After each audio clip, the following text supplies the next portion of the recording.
Bases dropped on a lovely Thursday morning here in Metro Atlanta. It's May 23rd. Soccer Down here live for Thursday Thoughts edition of the show.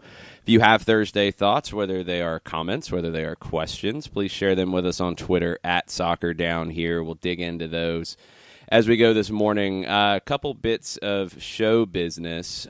We will be talking today more big picture, more league preview stuff. We're going to do an evening edition tonight that'll be more specifically geared towards previewing Atlanta and Real Salt Lake tomorrow night. We will not be doing a Friday morning show because of flight schedules, so I will be on a plane at that time. Kind of hard to do the show from there. So we're going to do a night edition to get you set for that. So we're not going to dig deep into previewing Atlanta and RSL this morning. We'll do that later. And if you can't catch it tonight, that's all good. Listen to it in the morning. It'll be available for you on demand in your podcatchers or on soccerdownhere.net or on Spreaker or on your app, your Soccer Down Here app. If you don't have that yet, you can go get it in the App Store for Android and for iOS.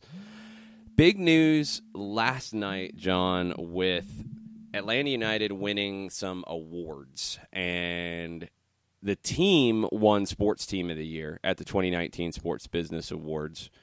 The stadium, Mercedes-Benz Stadium, won Sports Facility of the Year, and then we'll get into some MLS stuff in a second as well. This is not just, oh, that's nice. This is a big deal for Atlanta United to win this award from the very prestigious Sports Business Journal. I think a big freaking deal for me. I think that would be an appropriate way to phrase it, considering the other teams that were up for the award and considering their pedigrees. You know, you look at your reigning until the next couple of weeks have gone by, the current Stanley Cup champion, the current team in the Washington Capitals, the team in the NBA that for the last handful of years has dominated the league with its talent pool and what it's done in the NBA Finals. Another team in Milwaukee that is up and coming and is currently in the midst of the Eastern Conference Finals and will be going up against the Golden State Warriors and the Milwaukee Bucks. The Milwaukee Brewers, who've done some tremendous things in the last couple of years in Major League Baseball, and the Portland Thorns, which it's another great nod to what soccer is doing here in the United States. And for Atlanta United to get Sports Team of the Year going up against that bunch of franchises, it speaks a lot to what we have seen first and foremost over the last handful of years. And it once again reinforces what Atlanta United has been doing as a franchise, as a steward for the sport, for its anchor in the Southeast, and its work toward what it wants to be as an international brand. So tremendous work for Atlanta United grabbing Sports Team of the Year. So everyone who listens on the Barn Burner platform, OSG Nelson is your Twitter account if you want to have a go, since he just gave the Eastern Conference NBA Finals to the Milwaukee Bucks instead of your Toronto Raptors. It's 2-2. I'm just saying. That was bold. I think you're wrong, by the way, on that as well. I think it's going to be Toronto and Golden State. But it's not just about the on the field or on the court. Like that's the thing here is, I mean, you rattled off the on the field side of it. These are all organizations that have been strong off the field and in the community as well, because it's the whole package. And it's not just, okay, they're a good team, because there's been good teams in MLS that should have been up for this before. Atlanta's the second MLS team to win the award, Seattle in 2010, which up until Atlanta had been the best launch of a team in Major League Soccer. Now I think you can include, what Atlanta's done in MLS, but you can also include what the Vegas Golden Knights have done in the NHL in terms of best expansion launches ever in sports history, period. So it's a prestigious honor. And Darren Eales said to MLSsoccer.com, "It's amazing when you think of the teams we were up with, the Golden State Warriors and teams from the top sports in America.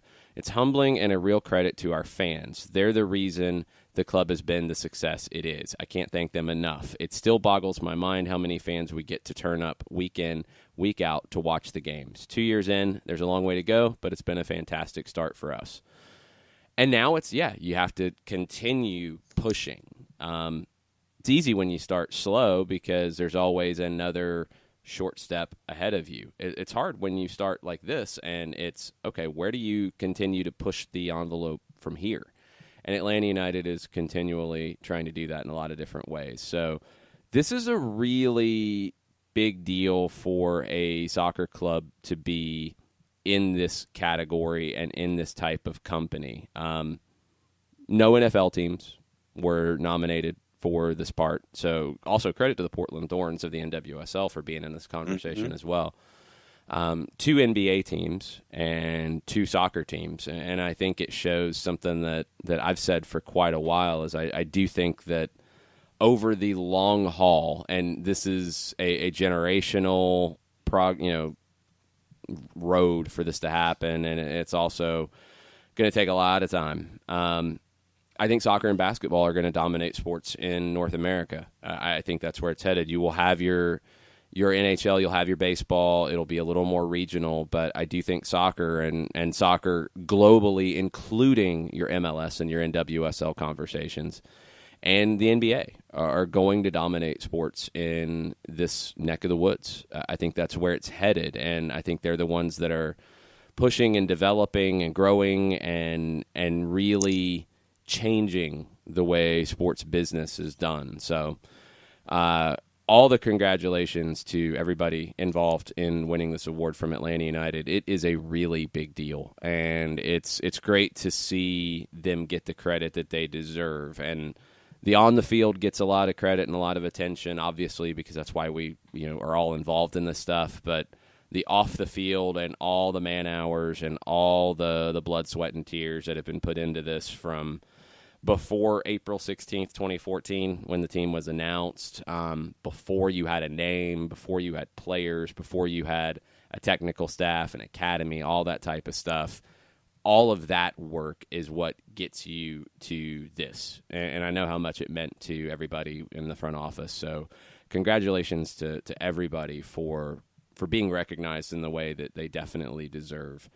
The other awards from last night at the Sports Business Awards that are a big deal, Mercedes-Benz Stadium named Sports Facility of the Year. And, I mean, when you look at the year that the Benz had, and it's only going to continue to grow with all of the mega events that are coming. But the Benz it's a special place to be able to go for professional sports in Atlanta. Whether you're going for a Falcons game, you're going for an Atlanta United game, you're going for a special event, it's been that good. And I think it's lived up to every expectation that we all had for it when it was planned. And you mentioned the on-the-field year. There's all of the stuff that's associated with the building. You have all of the concessions and the pricing that was done on purpose to make it more of a family-friendly location when you're going to see all of these big-ticket items. And the idea behind making it completely how many awards has it gotten for being a green facility and being at the forefront of it being a green facility, working things and making sure that you're a partner of the environment as much as you are a part of the community. So for me, it is as much all of the work that was put into it to make sure that it is an example for these or how many? Let's see, billion is 10. So you're looking at 10 figures to the left of the decimal place, building these things these days, and now making them environmentally conscious and fan friendly and all these different things, in addition to all the big ticket items that are there, and continuing the consistency of it being a stadium that just continues.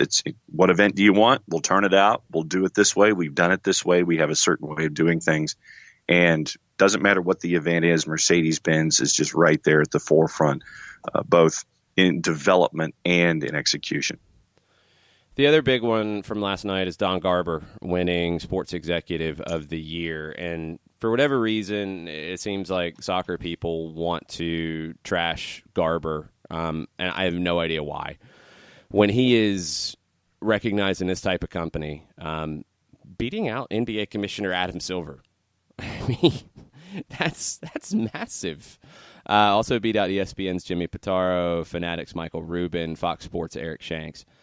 Beating out Silver, which is, a direct competitor when you talk about commissioners in North American sports, and none of the others were nominated here.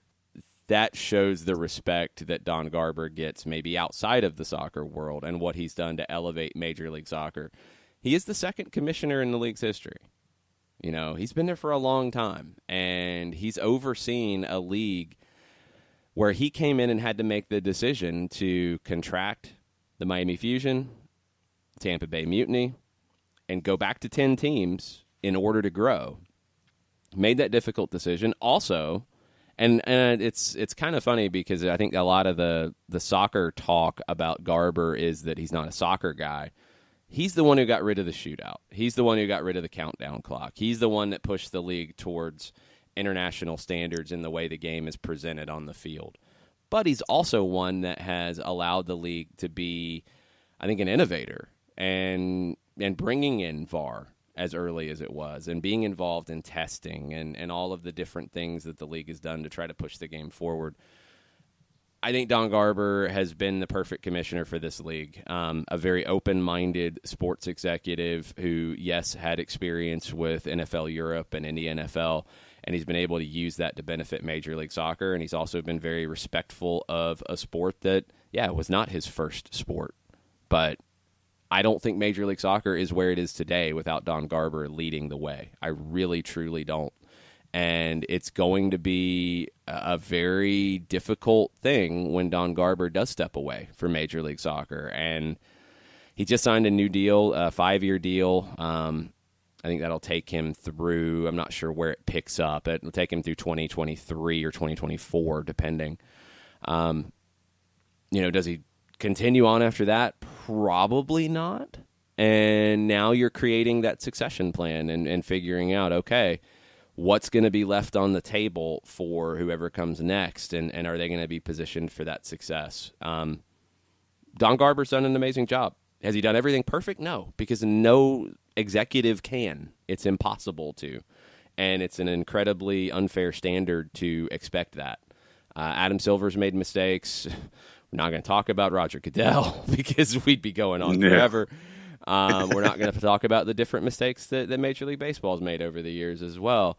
Don Garber has gotten far more right than he's gotten wrong, and I think him and Adam Silver have positioned soccer and basketball to be the two leading sports down the road for sports in this area. I really do think that their leadership's been a big part of that. So congratulations to Don Garber for getting this recognition that he deserves, and this is the first time he's won this award, I believe, and it's the first time in the awards history that a soccer executive has won it, as far as I know. And that's another big bit of recognition for where MLS is these days in the American sports hierarchy. Can I break the fourth wall here a little bit? Sure. We have, for the show and actually for the entire network, we have our own DMs, much like everybody else does. And, we talk about things off air, and, we'll run over something. And if one of us sees an article that's worth reading, then we'll sit there and we'll share it with everybody else. And this morning in the DMs, you brought up Miguel Delaney's piece from The Independent. And it is a bit of a deep dive. I've yet to kind of go all the way through it. But what Delaney has done is look at the Football League over in Britain and look at everything outside of the Premier League, looking at the problems in the Sky Bet Championship League. And you have 72 teams, and they're part of promotion relegation over there, and you have a lot of them making headlines for the wrong reasons. Morecambe, Oldham Athletic, Bury, Coventry, Southend, Blackburn, Bolton. You don't have that in MLS.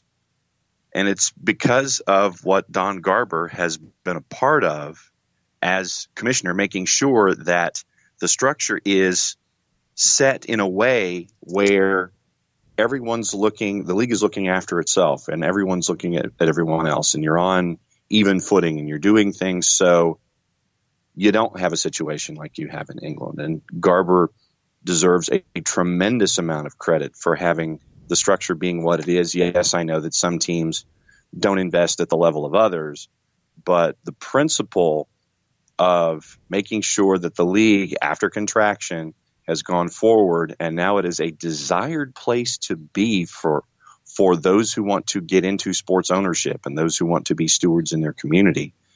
It speaks, that to me at its most base level, speaks a lot to what Garber has been a part of and has been there to develop MLS to where it is today. I mean, how many cities right now want to get in and have franchises in MLS? Pretty long list. A lot. Yeah. How many want to get into Major League Baseball? How many want to get into NFL? How many want to get into the NBA? It's a shorter list, although the NBA, I think, is a little different. Yeah. It's just a much more expensive check to cut to get into the NBA. So MLS has that combination of a place that people want to be and also huge growth opportunity and a smart investment. And the commissioner is a man by the name of Don Garber, and he's taken it from that point of 10 to where, we were talking with Mike Conti yesterday, and you and Mike and Joe Patrick got into the discussion on stoppage time yesterday. Mike could see an MLS East and an MLS West of it being 20 and 20. He could see 40 franchises. I know that we've discussed the idea of an MLS 1 and an MLS 2, and instead of going sideways, we've gone up and down with it. But there are plenty of markets right now that want some skin in this game. And I think that Garber deserves an incredible amount of credit for that. I think what's happening in England, and the article from Delaney is definitely a must-read, is similar to what's happened here in the United States with soccer, in a different way that it's played out, but a similar issue. If you are in the town where a League Two team plays now, you don't have to go to the stadium to see a game. You can watch Manchester City. You can watch Liverpool. You can watch Tottenham. You don't have to go watch your local club, and some people aren't. And that's happening more and more. Just like in the United States, you don't have to go to watch your MLS team. You can watch whatever you want in far more numbers and hours than you can in other countries. You can watch soccer from all over the world at any time of the day in the United States. You don't have to go. And I think what MLS teams have done to get people to go, even though, yes, it's easy to talk about failures, it's easy to talk about markets that you feel like should be doing better, and there's definitely room to do better. But when you talk about something like this from Delaney's article, that in League Two, teams need gates of over 5,000 on average to be sustainable, and in League One, they need gates attendance of over 10,000 to be sustainable, and 18 clubs in both divisions are falling short of that. That's an issue. The way MLS is structured is that your teams that are struggling are not going to go away.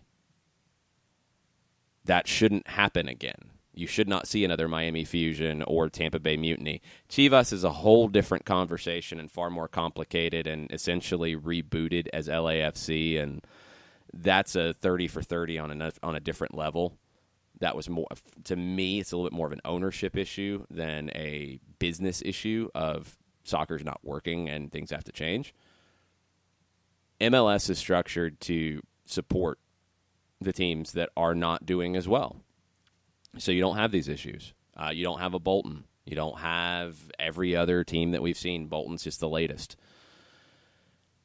And I'm really curious to see where it goes. I'm really curious to see the growth of USL, alongside it at a smaller level, and, how things grow from there, because I think both have had to create a soccer ecosystem that didn't really exist and faced far more challenges than you see in other countries. But now you're getting these opportunities to where, should you, as the question says, as a government source asks, where does going to Wigan Athletic games for £20 a pop fit into your world when you can play FIFA, you're on social media, you can go watch the Premier League, you can go watch the Champions League on TV, you can go down to the local pub, you can play in your local league yourself. Do you need to go to that Wigan game to get your fix? Do you need to go to that Red Bulls game? Do you need to go to that Colorado Rapids game to get your fix? You need to make it a reason why, and that's what teams have to do. However, the business structure of MLS gives the Red Bulls, gives the Rapids, gives the Fire, gives Atlanta United, gives everybody an opportunity to know that they are backed and they're not going to disappear while they figure it out. Now, you want to see maybe a little more pressure in some cases to where they're forced to try to figure it out. And I think that's going to happen. I think that the business growth is going to force that to happen. But it's not easy around the world in this game as it's grown and as mega clubs have grown, and as you will see more conversations about Champions League growth and breakaways and super clubs and super leagues and eliminating relegation and all these types of things that are only going to happen more and more and more as things separate. We'll see how MLS does in that world as they've kind of created their own way, and they had the opportunity to, because you didn't really have anything here to start with in the mid-90s. You had the APSL and the USISL that were playing in high schools or parks, and games would get canceled and games would get moved and teams wouldn't show up, and that was where you were in 1994, 1995. It's a whole different world now, and MLS has been a huge part of that.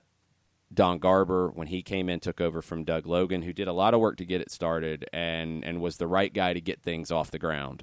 Don Garber was the right guy to take it to this level, because I don't think it happens otherwise. So congratulations to Don Garber. Congratulations to everybody at Mercedes-Benz Stadium. And congratulations to everybody at Atlanta United for being recognized at the forefront of sports business in the United States. It is a very big deal. And I don't think these are going to be the last times that soccer executives in the United States are recognized in American sports business awards. It's very cool that they are now, and I think that's only going to continue.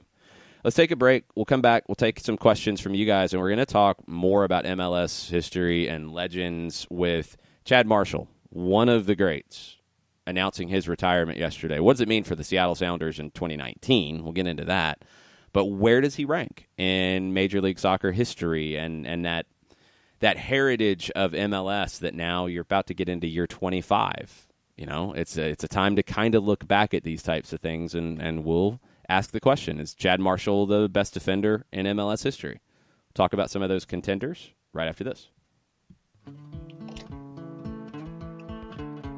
Today's show is presented by Appolinsky & Associates, personal injury lawyers with over 30 years of experience, supporters of Atlanta United, Faction, and Inter-Atlanta Youth Football Club. If you've been hurt in a wreck, contact Steve today at steve@aa-legal.com or call in 24/7 at 404-377-9191. The initial consultation is free. A ranger station. I'd like to report a bear hug. Okay. I put out my campfire and Smokey Bear hugged me. So you drowned the fire, you stirred it. drowned it again and felt that it was cold? Uh-huh. Yep, he's just letting you know you did good. Bear hug from Smokey Bear. Status update. I'm gonna let you go now. There are many ways to start a fire, but one sure way to put it out. Learn how you can do your part at SmokeyBear.com. Sponsored by the U.S. Forest Service, Ad Council, and your state forester. We know that every driver is different, and a one-size policy does not fit all. That's why Country Financial offers a variety of discounts, so you get the coverage you need and the savings you deserve. From good driver to good student, multi-policy to multi-car, we've got a discount to suit every driver. Call Jason Wright at 678-568-6871 today to see what you could save. On Facebook at Jason Wright Agency, or by phone at 678-568-6871. Discounts vary by state. Policies issued by Country Mutual Insurance Company, Country Preferred Insurance Company, or Country Casualty Insurance Company, Bloomington, Illinois.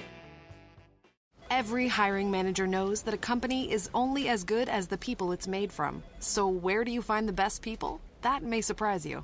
Meet the grads of life. Young adults of unique determination and experience. An ideal fit for your company in an entry-level position, internship, or even mentorship. They might not have every qualification you typically look for, but they're exactly who your company needs. This is talent worth knowing about. Go to gradsoflife.org to learn how to find, cultivate, and train this great pool of untapped talent. Brought to you by the Ad Council and gradsoflife.org. Welcome back. Soccer Down here. Thursday Thoughts edition of the show, May 23rd. Getting into some MLS history right about now. Chad Marshall. Surprisingly, we knew he'd been having some injury issues. He's had, I think, knee inflammation since his last match in Minnesota. Out of nowhere, retirement was announced yesterday by the Seattle Sounders, and it was a very emotional day at the Starfire Complex for everybody associated with the Sounders. Marshall was more than just a great center back. I mean, he was the heart and soul of this team, and you could see that in some of the things that his teammates have said. You can see that in some of the reactions from former teammates. I mean, Chad Marshall's one of the greats for sure. And you're talking about a player who was in the best 11 4 times. Only player in league history to win the Defender of the Year award 3 times. As a team, or in teams, won 4 Supporter Shields, 2 MLS Cups, 1 Open Cup. He's number 2 in games played and games started. Chad Marshall is one of the all-time greats in Major League Soccer. The fact that he only has 12 caps with the U.S. men's national team is bizarre. And I've had this conversation with people going back. Man, I mean, we're talking 4 or 5 years ago with why don't they bring Chad Marshall in? Why isn't Marshall part of this team? Why is he not getting called up? I don't know. He just wasn't. 12 caps is craziness. He was on your 2009 Gold Cup all-tournament team, and that was in kind of a secondary Gold Cup year where he did get an opportunity and he performed. And I don't know why he didn't get more opportunities. There was competition for sure, but you feel like Chad Marshall should have had more of an opportunity.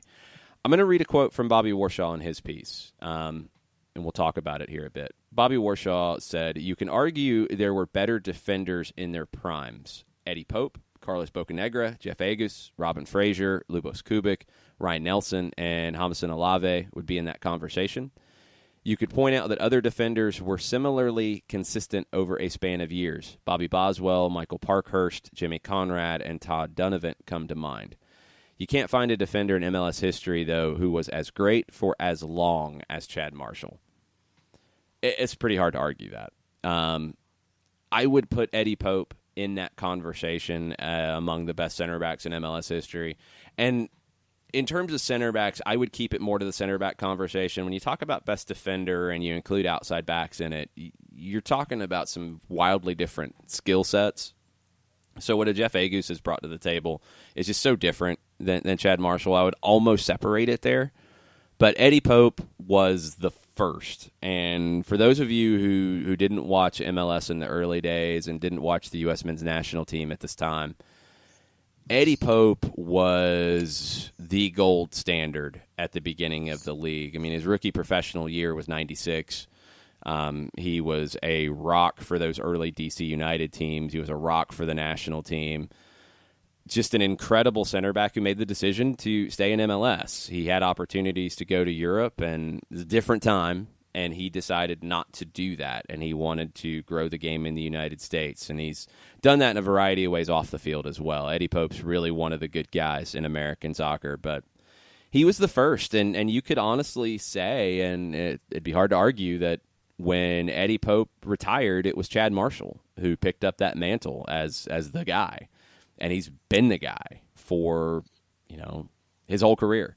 I mean, even up until last year, Chad Marshall was one of the best center backs in this league, period. And injuries have stopped his career, maybe a little earlier than the Sounders would have hoped, definitely earlier than Chad would have hoped. But you're talking about an all-time legend, and he's another one of these guys, John, that doesn't have the national team pedigree to go with it, and that's a shame. But on the MLS side, he is as legendary as it gets in this league's history. I will readily admit that until the last handful of years, my viewing of MLS was casual. So I can name some of the greatest hits. I can sit there and, have players like Agus and Bocanegra and Olave and Eddie Pope. They're in my mind, and for me, having Chad Marshall would be a part of that top four, but that's just because I don't have the knowledge base. Having seen what Chad Marshall was, and once again, I'm catching Chad latter portions of his career and seeing the knee injuries, and I'm seeing the older Chad Marshall. From everything that I've read, from everything that I've been able to gather, everyone has been right there with Chad. If he wasn't 1, he was 1A.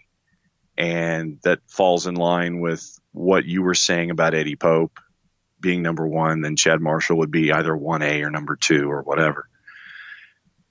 And you think of, and the point that you made yesterday is the head scratcher for me, where if Chad Marshall was what he was as an athlete for Seattle and for MLS, the number of caps that he got and the number of caps, therefore, he didn't get is the odd part in all of this. And I know it's numbers games and personal preference and things like that.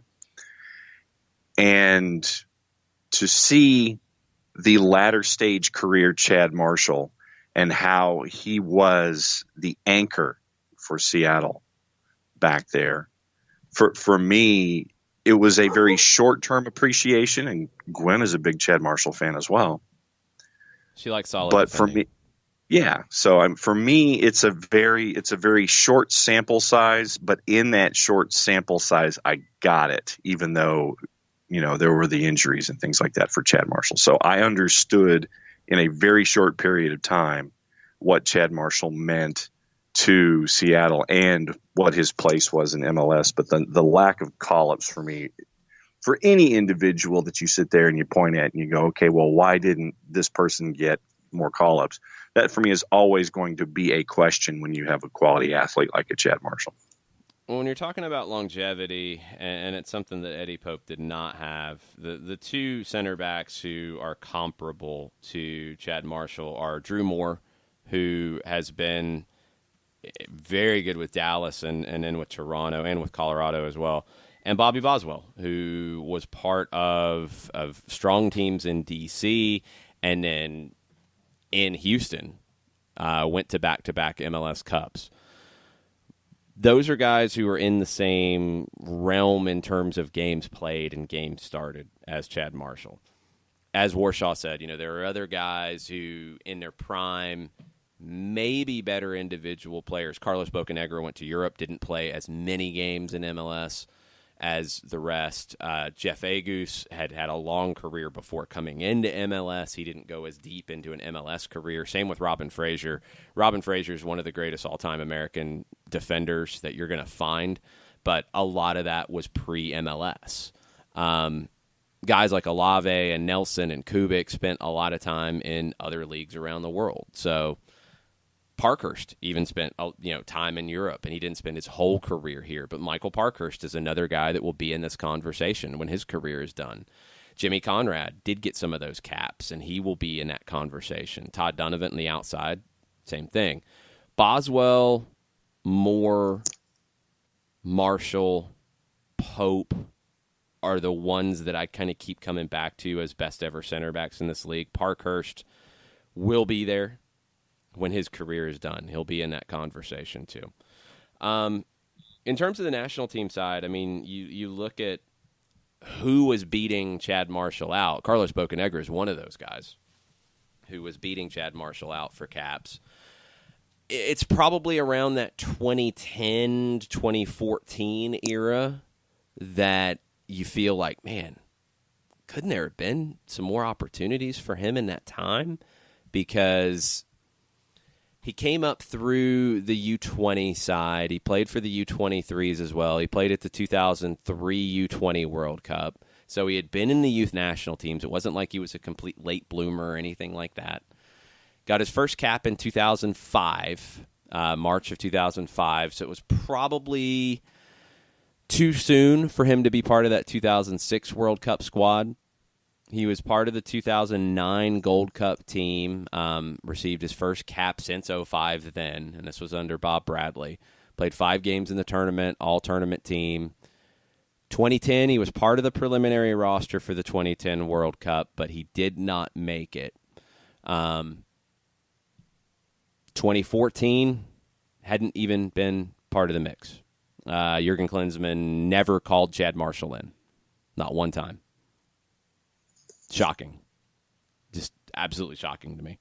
And 2017, after he'd been out of the team for 7 years, Bruce Arena brought him back in that January camp in 2017. I don't know. I think Chad Marshall should have been in that conversation with Omar Gonzalez, with Matt Beasler, and both did very well for the national team in that 2014 run. John Brooks coming in as a youngster from Germany. You had talent. That 2014 run feels like the one where Chad Marshall should have been part of it. And the fact that he was never called in is baffling. I don't know. There's no answer to it. And that's, for me, it's a head scratcher. And I think that baffling is the right word here. And I know that we all have, when it comes to personal preferences and as we're laying out sides and things like that for competitions, I know that we always have personal preferences and, we always want to see X individual playing for X team in a certain situation. But I will always go back to wondering the why. And I know that we may never get those kinds of answers, but you always wonder why something didn't happen, and you wonder, there's always going to be a what if and a why. I think that if you see something that isn't there for you and you're going to say, okay, well, why didn't this happen? But you may never get the answers. And what we're just stuck with really are what we saw with Chad Marshall on the pitch for Seattle. And then you kind of have that wistful thought where you sit there and you go, well, I wish that this would have happened too, because then you could have said, okay, well, I would have liked to have seen this and maybe this would have happened. But you look at the resume and it is second to very few. I won't say second to none because of what you mentioned with Eddie Pope, but it is second to very few when it comes to what he did and what he was as a part of MLS. You're starting to get to a time period where this generation of players, and whether they got their due with the national team or they didn't, their careers are coming to an end. And that's sad when you look at the careers that DeMarcus Beasley has had, Kyle Beckerman, Nick Raimondo, Bobby Boswell just recently retired, Drew Moore, Brian Carroll, Jeff Lorenowitz, Michael Parkhurst. A lot of great American players and great Major League Soccer players are at that stage where they have really been instrumental in growing the league and growing the quality within the league. and it's time for their careers to come to an end. I hope a lot of these guys stay involved in the game and continue to take it to the next level. If you are, you see it in basketball all the time where you have the big man camps and centers, bring in individual other, young centers to work with and teach some skills. I would love to see Chad Marshall be a guy that can do that for center backs and the next generation of center backs. And the Seattle Sounders would be smart to keep him involved in whatever capacity he wants to be involved in. And I've said it consistently with a guy like Jeff Larentowicz, who's one of the smartest players that I've ever seen. You want to see him involved in coaching in whatever way he wants to do that. Michael Parkhurst is another one. Kyle Beckerman is another one. Nick Raimondo. I mean, if Nick Raimondo was 2-3 inches taller, he could have been the best goalkeeper in American soccer history.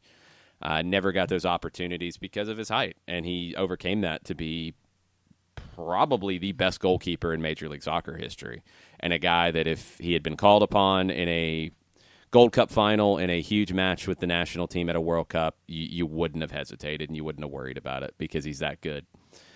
You want to see these guys pass that on to the next generation in whatever way they so choose, whether it's behind a microphone, whether it's on a touchline, whether it's in an academy, whether it's specialized type of training. Eddie Johnson is doing some great individual work with players in Florida now, and hopefully that continues and has an impact. There's a lot to give because these are the guys who took MLS, in my opinion, from all the stuff that Don Garber did from the executive role. These are the players that lived it out and took MLS from being a league with some teams to a league with quality and heritage and history and a standard. And it's sad to see these types of days when they're moving on in their careers and their lives, and you just hope that they stay involved in the game and continue to give back, because MLS would not be where it is without the quality of a guy like Chad Marshall. And go check out some of the testimonials to him from teammates and managers and things that have been said about him. He deserves every single word that's been said. He's the guy that, you have the Landon Donovan Most Valuable Player Award. The Defender of the Year award should probably be named in Chad Marshall's honor. He's that good, and he's that important. So everything that he's getting right now in terms of accolades, he deserves it. And now for Seattle, I don't know if they thought this day was going to come at this point. Probably not. They probably thought it might come after the year, even though maybe they hoped that it didn't. Now you understand why they went out and paid pretty big money for Xavier Arriaga from Ecuador to bring him into the mix. And you've had Kim Keehee come in and be a very good addition. You have Roman Torres, who's still there, but he has slipped a bit. There's a lot of pressure now on Arriaga to be the guy and try to live up to some of this. It's impossible to, and it's definitely impossible to straight away. But that's why you went out and you got him, because you knew this day was coming, even though it came a little sooner than you expected. And going back to your legacy point, think what Nick Raimondo could give back to keepers. I mean, the first thing that pops into my head when it comes to Nick Raimondo is defending penalties. To have that kind of a brain easily accessible for a young keeper somewhere. I mean, if it's in Los Angeles, if it's with RSL. I mean, if it's RSL, you hang on to Nick Raimondo in any capacity for as long as you can. In Seattle, you hang on to Chad Marshall in any capacity as long as you can, because of what he means and what he has meant to that back line.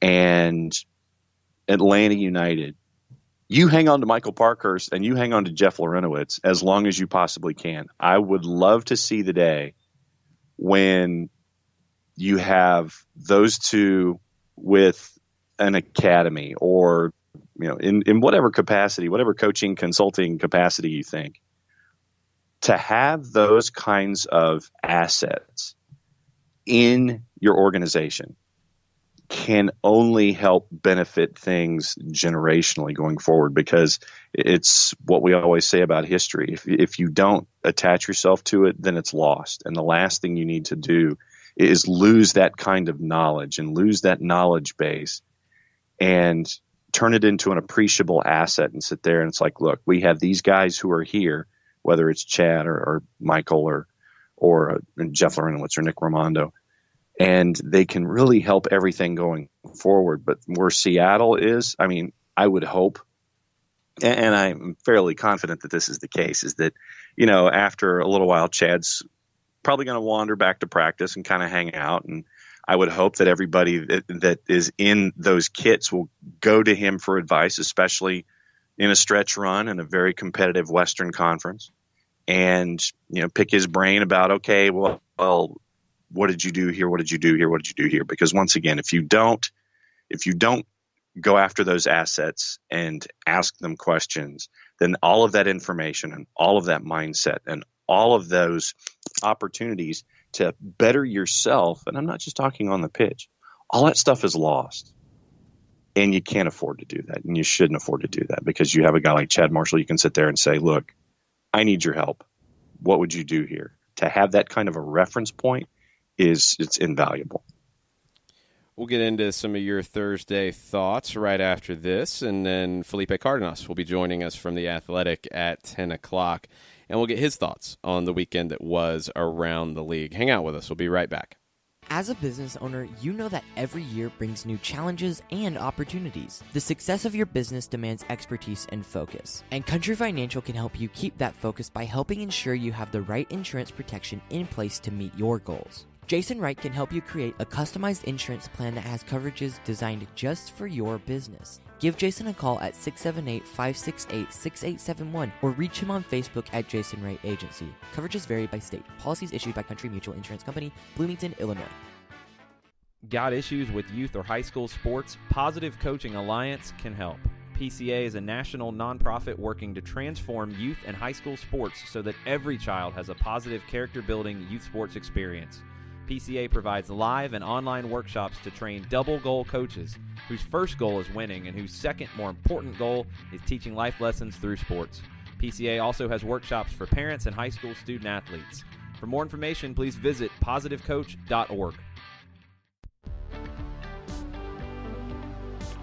If you've been hurt in a car wreck, contact my friend Steve Apolinsky of Apolinsky and Associates.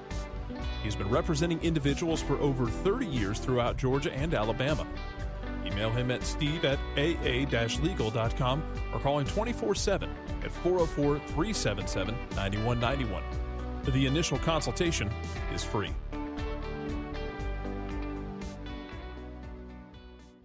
I adopted Bento in 2010 from a shelter. This cat makes me make art. He's always motivating me to draw pictures of him. He just is motivating artistically. He's my best friend, but a lot of people know him as Keyboard Cat. Keyboard Cat, YouTube star and shelter pet. Amazing adoption stories start in shelters. Start yours today. Visit theshelterpetproject.org to find a pet near you. Brought to you by Maddie's Fund, the Humane Society of the United States, and the Ad Council.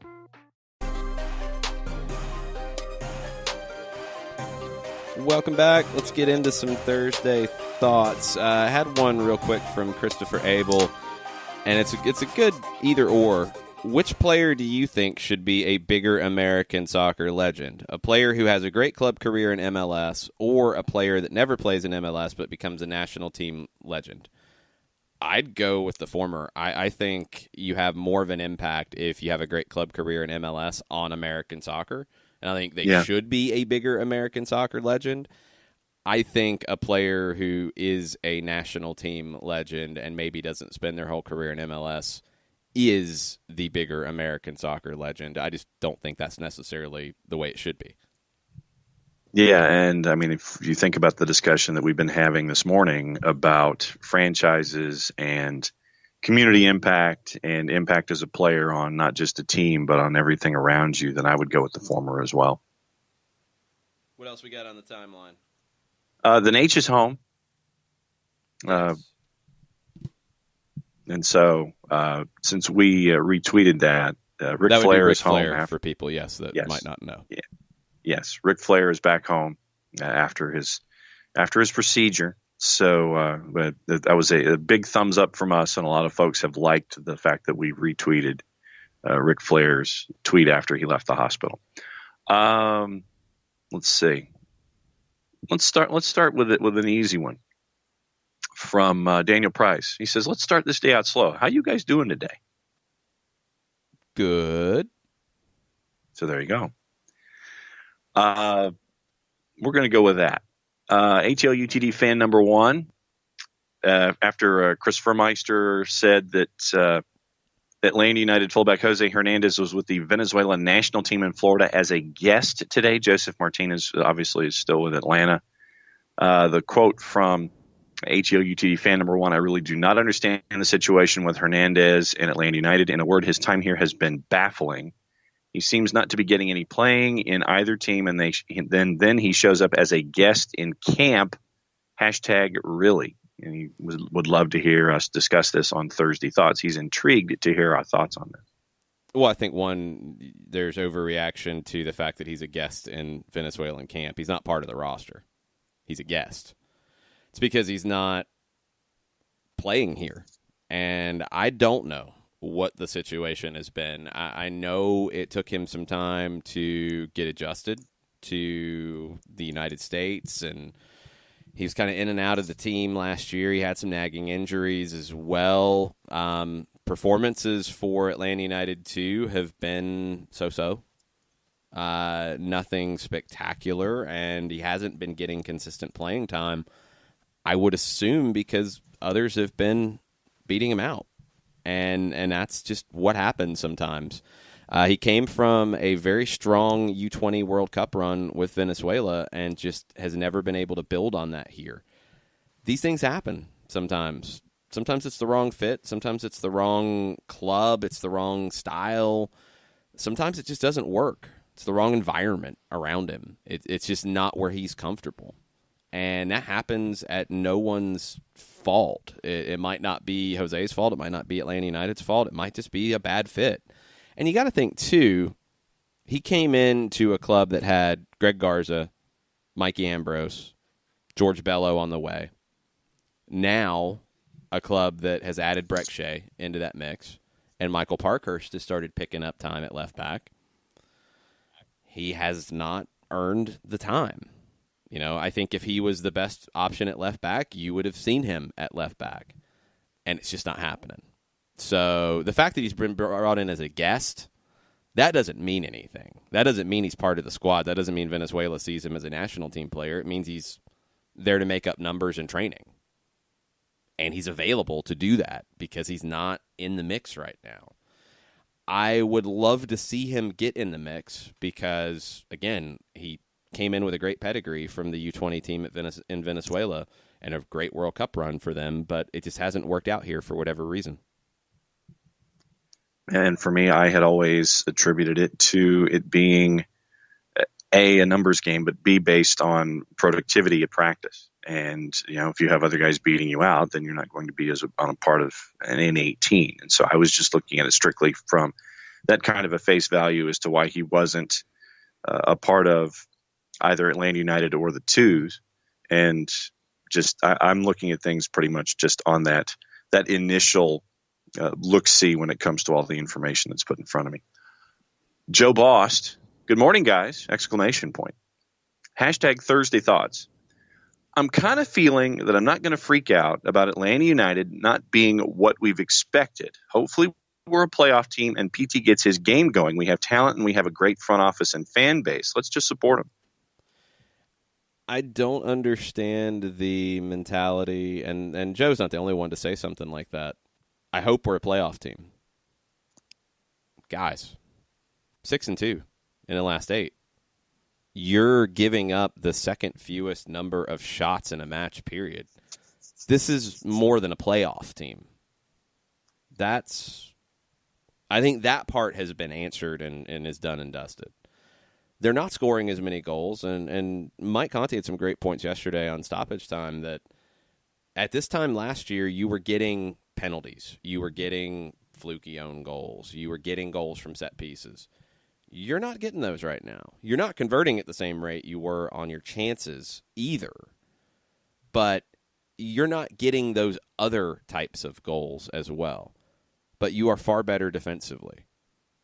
I don't think you've turned into a defensive team because of you look at the possession, you look at the shots, you look at the shots on goal, you look at those comparisons. They're really similar to 2018 as a whole. And 2018, you saw the team go in some different directions during the year as well, but you're not converting on your chances at the same rate that you did in previous years. Whether you're talking overall chances or chances from the run of play, you're not. That's the biggest difference right now. You're better defensively. That's the other biggest difference right now. This is a playoff team. This is a team that can go into a postseason and win MLS Cup. They are. I think that part and those questions, I'm still surprised they're coming up, to be honest. But yeah, I do think that when you get down to the crux of it, I'm surprised that there's even a question about supporting this group and then the way they're playing. That shouldn't happen after a championship year. Only 3 times in MLS history has a team repeated. That's it. Only 3 times.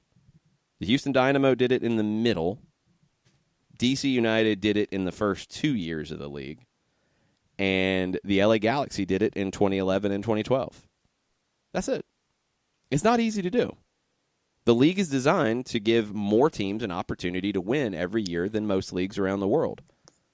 It's far easier for Juventus to win Serie A year after year after year after year. It's far easier for Bayern Munich to win the Bundesliga year after year after year after year. It doesn't happen in MLS because it's very difficult to do. That doesn't mean you shouldn't support the group. Like, that doesn't mean that things should change in that regard. That would be a shock. This is the life of a big team. It's hard. And I still think, like, they're doing very well. The conversation around this team being bad or struggling or this or that today feels out of place. It feels like about a month old. And even then, they've only lost back-to-back games once. And in all competitions. And that was in D.C., game 1 of the regular season, and in Monterey, which was a game that, frankly, you expected to lose. That's the only time they've lost back-to-back games in 2019. Just saying, it's not nearly as dark as some have made it out to be. Then we'll wrap up hour number 1 with Eichmann, who said that wasn't in the league as long, but I always loved Marcelo Balboa, hashtag 1996. Yeah, he's another guy who I think his prime was before the league started. I mean, you're talking about the national team stuff going back to 1990, but also like those pioneering days of pro soccer in the early 90s. He was on some great San Francisco Bay Blackhawks teams that won the APSL and were competitive in CONCACAF at the time. Balboa, definitely one of the greats from that era, along with your John Doyles, your Eric Winaldas, your John Harks, your Tap Ramoses, players who did cross over into MLS, but were not in their prime in MLS.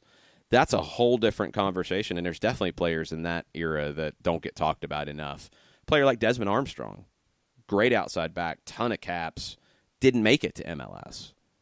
Still one of the greatest American defenders as an outside back that we've ever had. There's a lot of history, and we try to shine a light on it when we can and bring it up. And Chad Marshall's retirement definitely brings some of that back up when you talk about greatest American defenders, not even just MLS defenders, greatest American defenders. Chad Marshall should be in that conversation. Let's take a break. We're going to get Felipe Cardenas on the line. We'll talk MLS. We'll talk overall big picture stuff with Felipe right after this. As a business owner, you know that every year brings new challenges and opportunities. The success of your business demands expertise and focus. And Country Financial can help you keep that focus by helping ensure you have the right insurance protection in place to meet your goals. Jason Wright can help you create a customized insurance plan that has coverages designed just for your business. Give Jason a call at 678-568-6871 or reach him on Facebook at Jason Wright Agency. Coverages vary by state. Policies issued by Country Mutual Insurance Company, Bloomington, Illinois. Got issues with youth or high school sports? Positive Coaching Alliance can help. PCA is a national nonprofit working to transform youth and high school sports so that every child has a positive character-building youth sports experience. PCA provides live and online workshops to train double-goal coaches whose first goal is winning and whose second, more important goal is teaching life lessons through sports. PCA also has workshops for parents and high school student-athletes. For more information, please visit positivecoach.org. If you've been hurt in a car wreck, contact my friend Steve Apolinski of Apolinski & Associates. He's been representing individuals for over 30 years throughout Georgia and Alabama. Email him at steve@aa-legal.com or call him 24/7 at 404-377-9191. The initial consultation is free.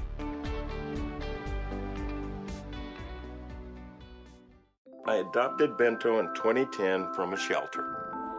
This cat makes me make art. He's always motivating me to draw pictures of him. He just is motivating artistically. He's my best friend, but a lot of people know him as Keyboard Cat. Keyboard Cat, YouTube star and shelter pet. Amazing adoption stories start in shelters. Start yours today. Visit theshelterpetproject.org to find a pet near you. Brought to you by Maddie's Fund, the Humane Society of the United States, and the Ad Council.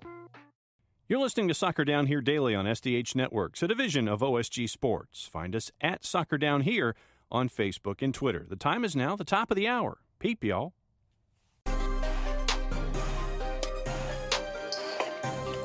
Welcome back. Soccer Down Here, hour number 2 for May 23rd. Thursday Thoughts. It's also Thursdays with Felipe Cardenas of The Athletic joining us now. How's it going? Hey, guys. Good morning. It's going well.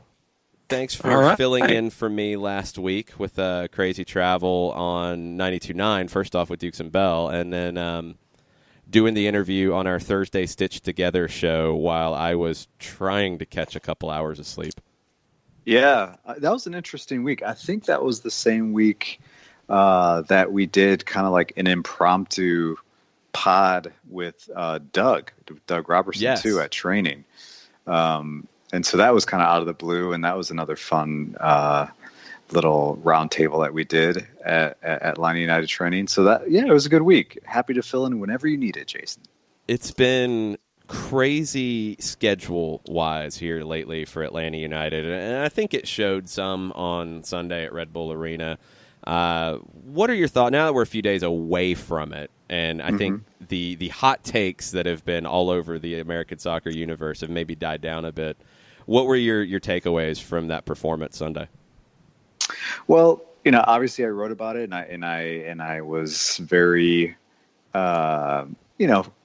brash in saying that this is a legitimate MLS rivalry. I love it. It's like I said in the piece, it's catty.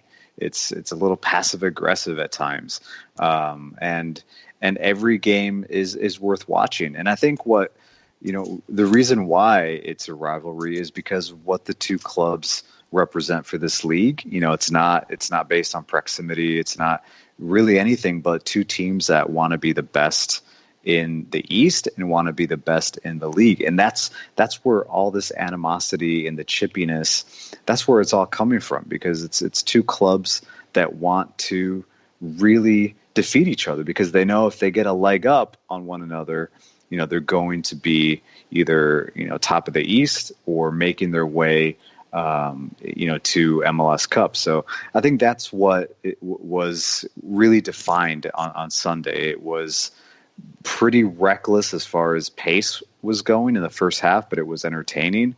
And that's become kind of like the classic New York Atlanta match where the speed is breakneck pace.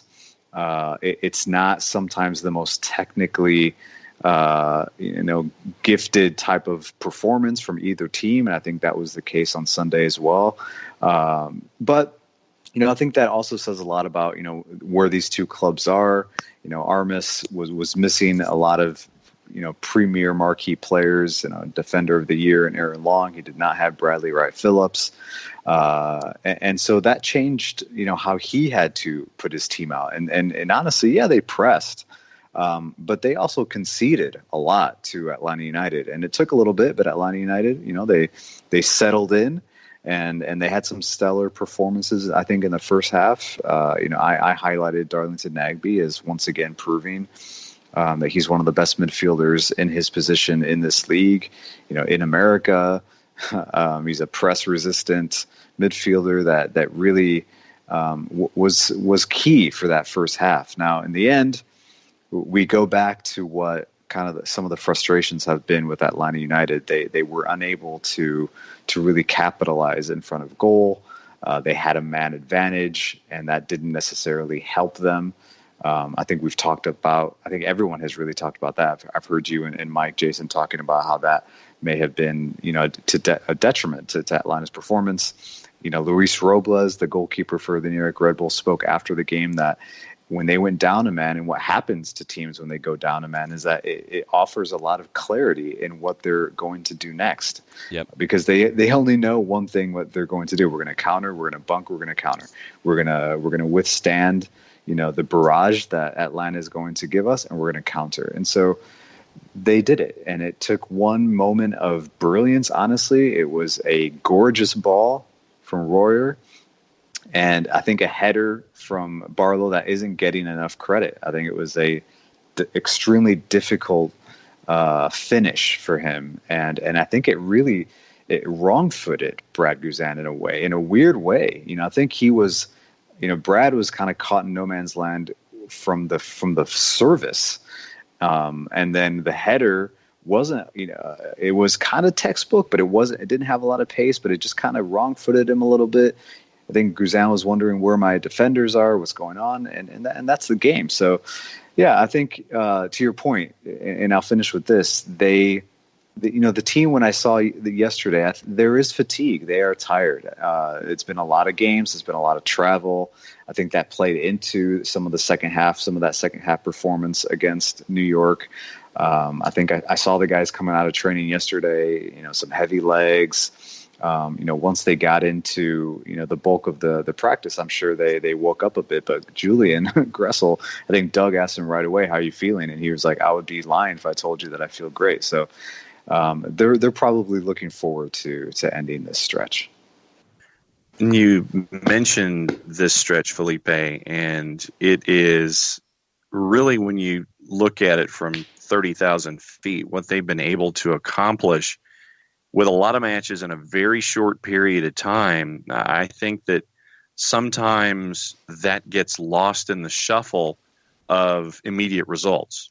And I'm not just saying this last 3-week period, but sometimes you'll look at something and you look at the last thing instead of looking at everything that's happened to get you to that last thing. And you've had a team that's 5 of 6, 6 of 8, and they've had to do it under some incredibly trying circumstances. And you're fourth in the East after a lot of folks were sitting there early in the year and going, look where Atlanta United is. They're down at the bottom. But this last 6 of 8 run has really been something special for this group of guys to put together.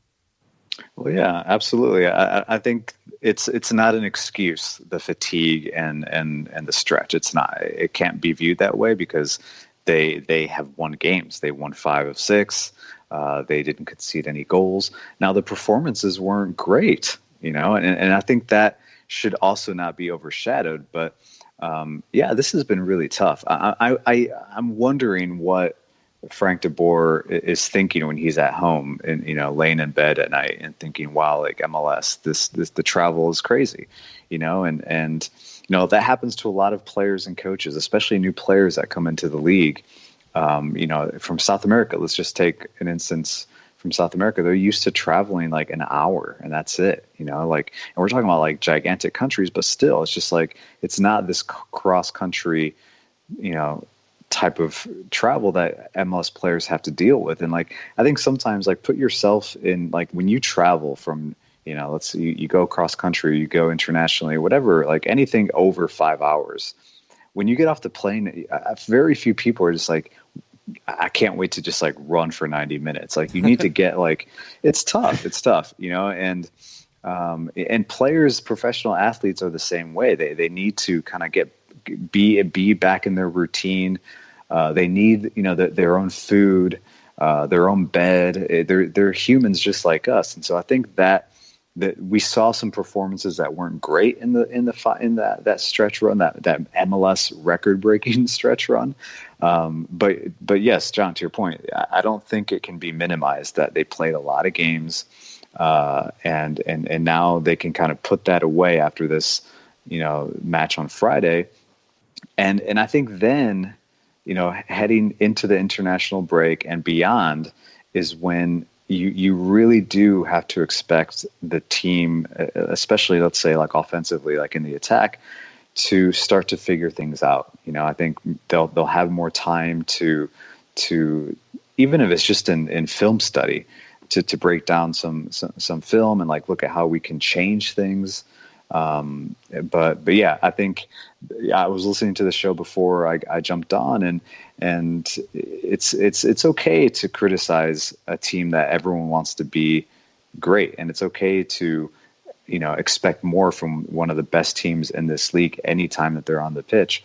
But things have changed dramatically for this team, especially for the attack, for Joseph Martinez.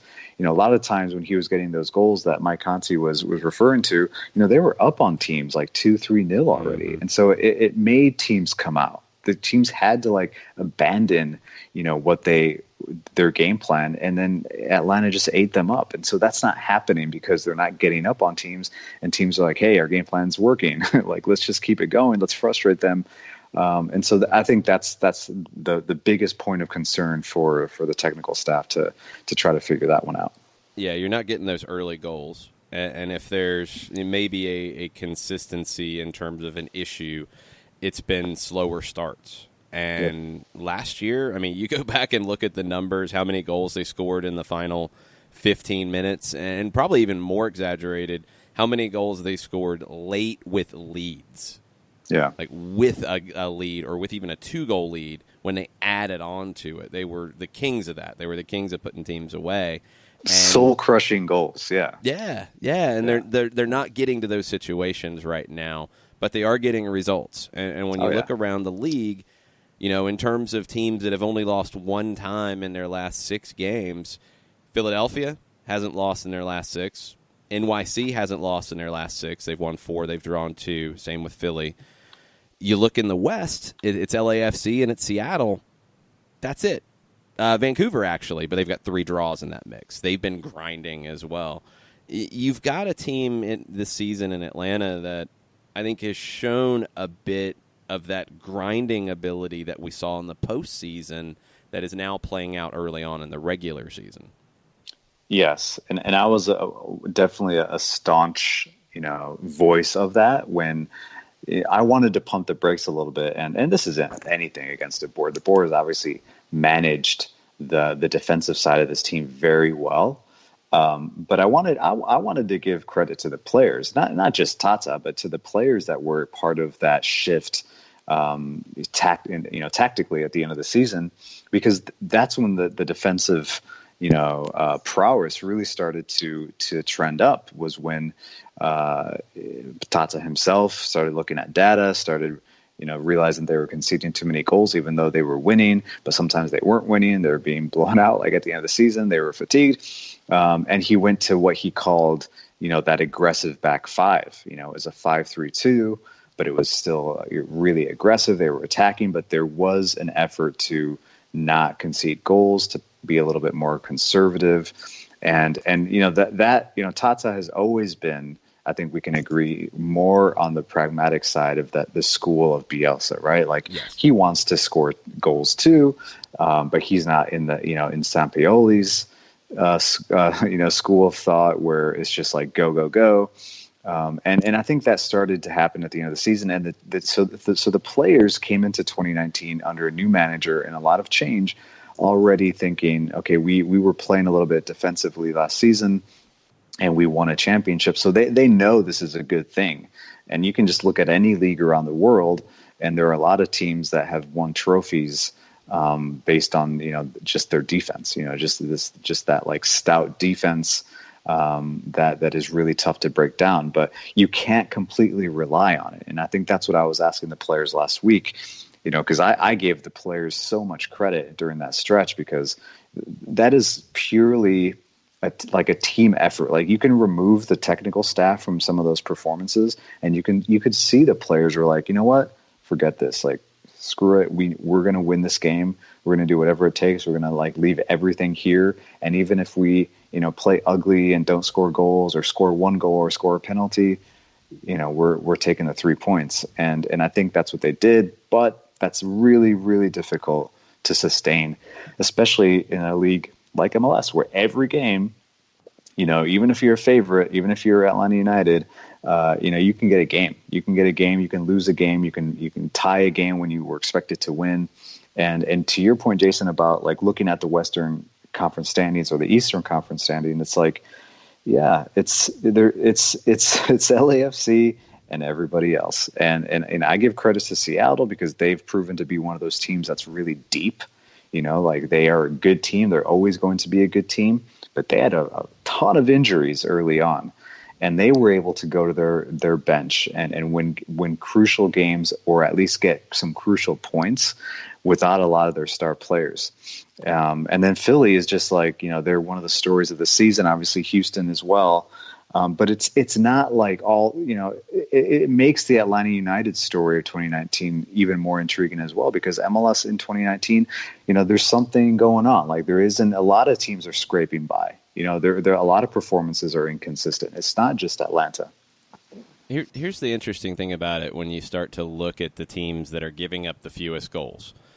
Atlanta and LAFC have given up 9 goals. You wouldn't call LAFC defensive by any stretch. And I don't think, honestly, you'd call Atlanta a defensive team. They've been good defensively, but they're not the Colorado Rapids of 2016. They're not sitting back behind the ball and playing to defend. You look next, it's Philadelphia. I don't know how defensive I would call them either. NYCFC, same. Houston, definitely not a defensive team. And then it's Seattle and DC United. Those are your teams that have given up the fewest number of goals. I don't think any of them do it purely by defending, but I think the other teams are getting more goals, maybe outside of NYC, who only has 2 more goals than Atlanta and 1 less game. They're getting more goals that are helping them defend in a lot of ways. Atlanta has had to grind a little more because they're not getting that offensive production that they're accustomed to. Yep, absolutely. It's hard to pick a team in MLS and say, oh man, they are just so good defensively. Their identity is the Jose Mourinho type of, tactic that can just shut down even the most, dynamic of teams. There isn't a team like that. There's not a team like that. No. Probably the team that is defined by the way they defend is the Red Bulls, and they do it from a press.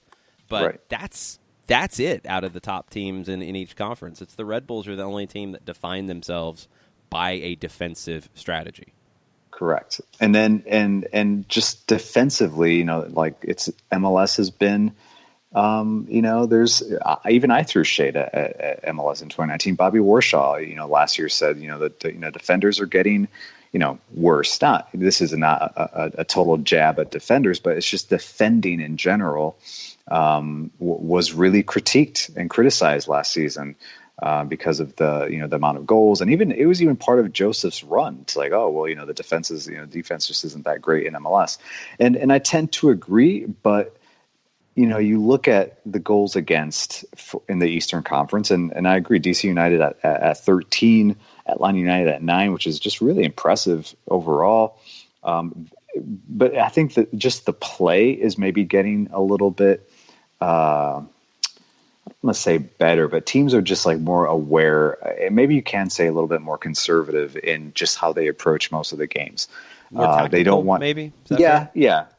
I would say that. Like, you look at a DC United or even Philadelphia. Like, Philadelphia has been public and extremely transparent in their tactical shift in this season.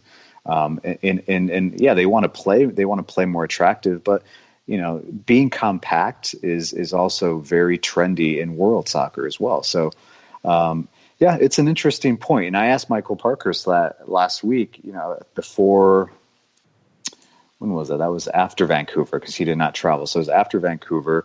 And it was based on that, like, can you sustain this? When you're kind of just like grinding 1-0 wins, it's the 80th minute. How long can you do this? And he admitted that it's not the best strategy. And he even mentioned the goals for. He had looked at it before he was in front of media, but he admitted, like, yeah, our goals for is among. I think he said it's not that high, or it's kind of low, for league standards. But that's something that is as soon as that starts to kind of trend up, then they're going to feel really good about their performances. You mentioned performances. All you have to do is go last night and mention what happened with Vancouver and Red Bulls about, having somebody come up and bite you. When it comes to Red Bulls, since this is really the first time we've had the chance to catch up with you since the match, and you've written your article. And by the way, subtle plug, if you haven't subscribed to The Athletic, subscribe to The Athletic so you can actually click links and download apps so you can read Felipe's stuff full time. I asked Jason, Mike, and Joe Patrick this question yesterday, and I will ask it to you now that we have you cornered. Rivalries. Where is Red Bulls and Atlanta United? Is it one? Is Orlando number one? Is Orlando number two? Is it 1 and 1A? And what other rivals would Atlanta United have right now? What rivalries exist, and where is Red Bulls in that grouping? In my opinion, I think Red Bulls is number one, and that's off of the, like I said in the piece, it's not the promoted rivalry. It's not part of rivalry week.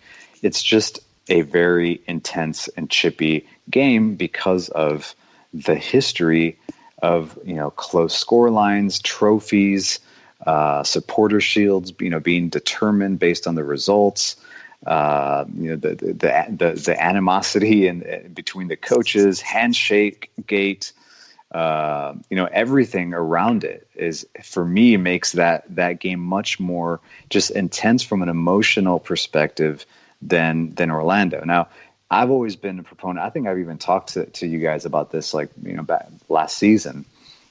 Is that for me, rivalries? Again, this is MLS. MLS is 23 years old, so we don't have rivalries that are over 100 years old, like Rangers Celtic or even a Classico, whatever it may be. But I always tend to look at, even those classic derbies and rivalries as it's all about the players. The players, what happens on the pitch, that determines for me how intense a rivalry can be. And so that's why for me, Atlanta and New York, when you look at the matches, there's always something. There's always someone getting in each other, in someone's face. There's drama. Jesse Marsh was outspoken about not getting calls in Atlanta. Everyone is just they just lose themselves completely when these two teams play, and it's because of the standard that these two clubs want to go to. Number two, it's Orlando. Why not? Orlando is it started as a rivalry. It's not necessarily as organic as the Red Bulls in Atlanta.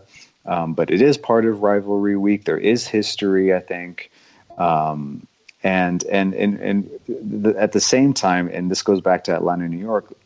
The teams, digital teams, and social teams don't even have to tweet about New York and Atlanta because it happens on the field.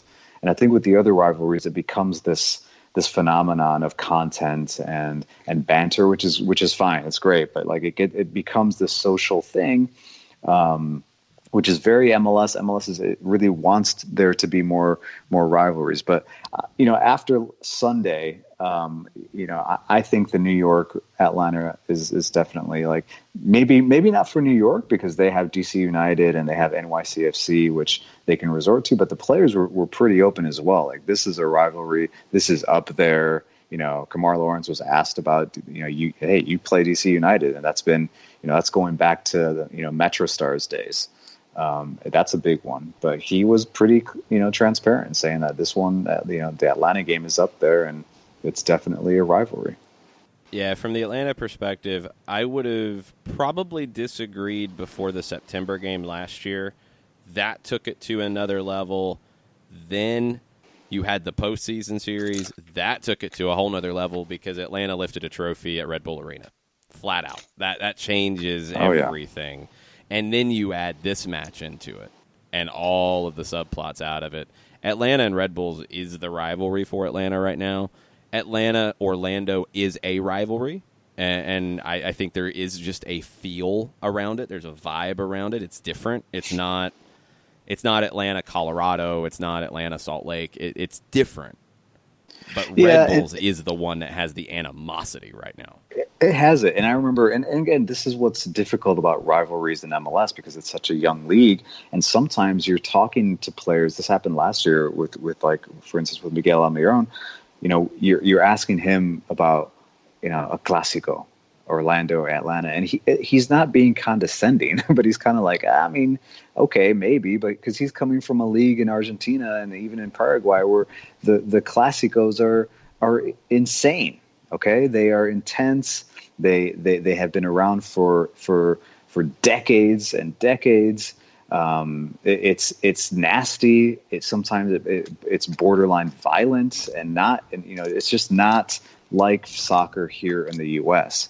And so, that's why you need to kind of go beyond that and look at what happens on the pitch. And Miguel Almiron was part of that September 20th, fiasco at the end of the game. He was the one that started jawing with Armas, and Armas didn't back down.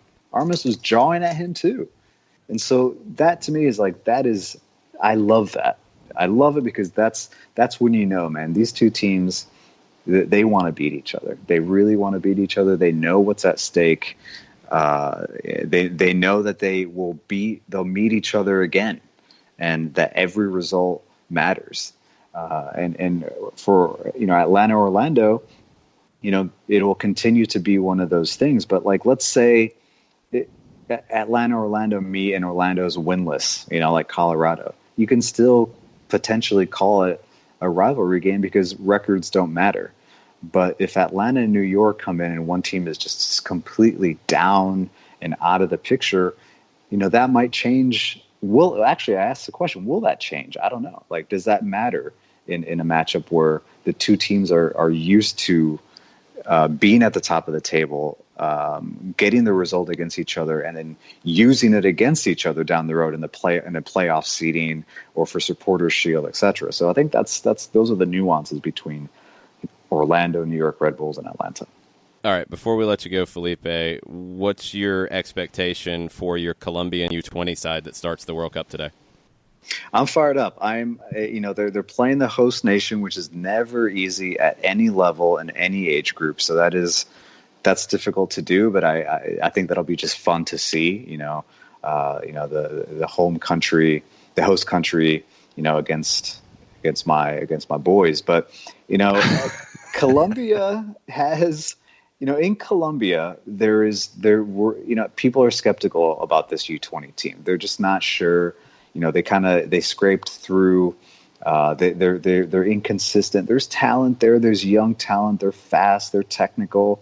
The manager was the interim manager for the senior team after Peckerman left. So, he's a pretty good coach. I personally, I think he is at that level. He's kind of like the U20 level coach. I thought the national team is maybe too big for him per se, but hey, they've got some players. Cucho Hernandez, watch out for this kid. Okay. I think it won't be long before he's playing for a big club anywhere in Europe. I think goalkeeping is going to be an issue, so watch out for that. But they've got guys. They've got some young attackers, and if they can, if they don't turn into the classic Colombia that doesn't want to lose, that plays to not lose, then they can get out of that group and hopefully perform well. So yeah, I'm fired up for. I realized today, I'm like, oh my God, U20 World Cup is starting today. Yes.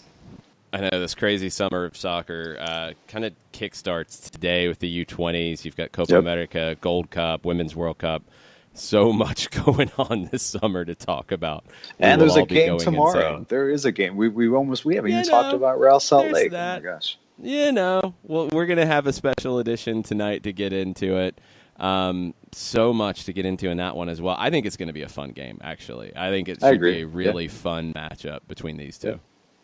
Yeah, I'll say quickly, DeBoer yesterday was asked if he expected Real Salt Lake to play defensively at a bunker, and he was like, I don't think they have the personnel to do that. I don't think they're that type of team.